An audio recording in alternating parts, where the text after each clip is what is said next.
and go play Monopoly by himself, or something that has, So child rearing would be a difficult conversation. That one too. Child rearing too. Yeah. But most people don't get to child rearing before they get to their selfish needs. Yeah. So,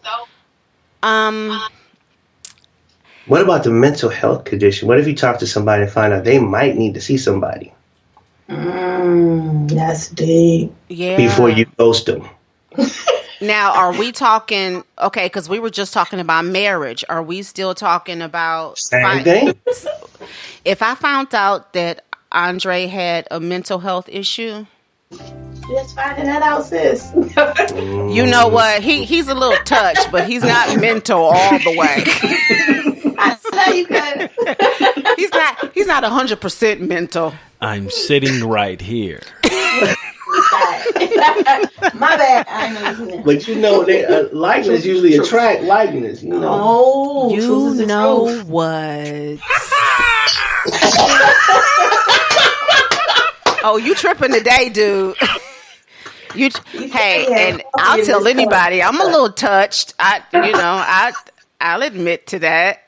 It got to bounce, man. You can't be with somebody that's rocking one way and not be rocking the other way, man. You got to have that balance, man. They're both gonna be. We balance each other out real good. No comment. We balance each other out really good. But let's talk about it. What would you do if you found out that someone that you were married to had a mental health issue? That's a hard conversation to have. Yeah. It is. But it's also a very binding conversation because your relationship will never be as intimate or as deep as that one.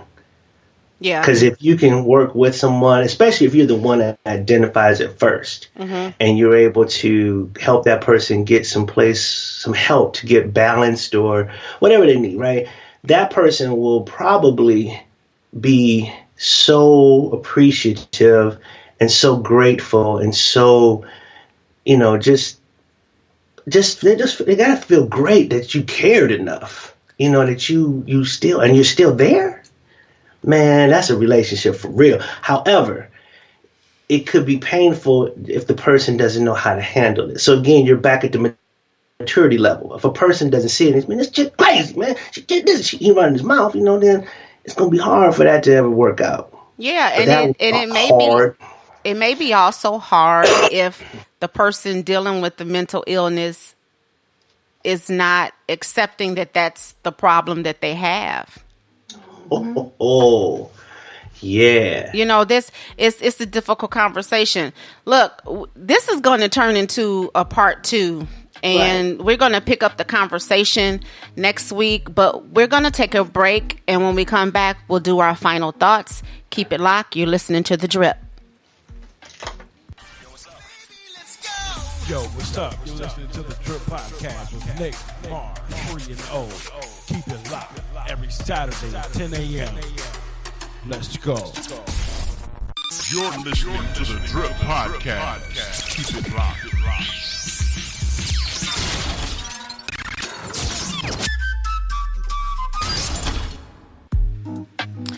So, guys, we're back. And we've had a good conversation today. Yeah, buddy. Yeah. I'm giggling. What you giggling about, Ho? What's so funny over there, bro? Yeah. You know how people share things with you, and, sometimes you just gotta giggle it out. Just giggle it out. So let's get into our final thoughts. Oh, you'll start. Keep it brief so we all have time to talk.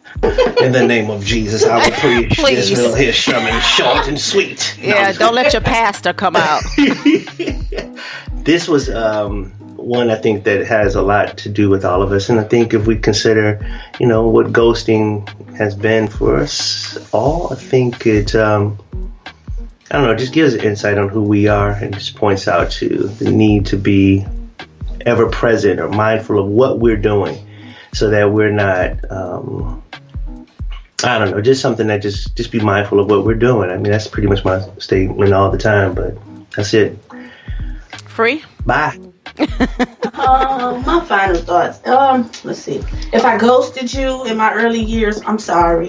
Don't take it to heart. I was young and stupid. Not really. It was probably something you did. But if you listening. Final thoughts. As an adult, I would never do that. You got to take people's feelings into consideration, and it would be nice just to have that talk and be able to sever your relationship cleanly. So if you can do so, I say do so. That's it. My final thought. For me, this whole conversation of relationships, ghosting, benching, stashing, whatever you want to call it, it all boils down to respect, mutual respect, and maturity. Being able to have a conversation with someone, whether you're dating for 3 weeks, 3 months, or 3 years. If it's not what you want, say that. If you need to get gone, say that.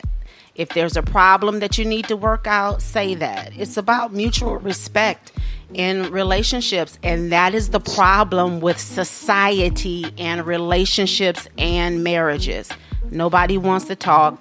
Everybody talks about keeping it real, but nobody really wants to keep it real.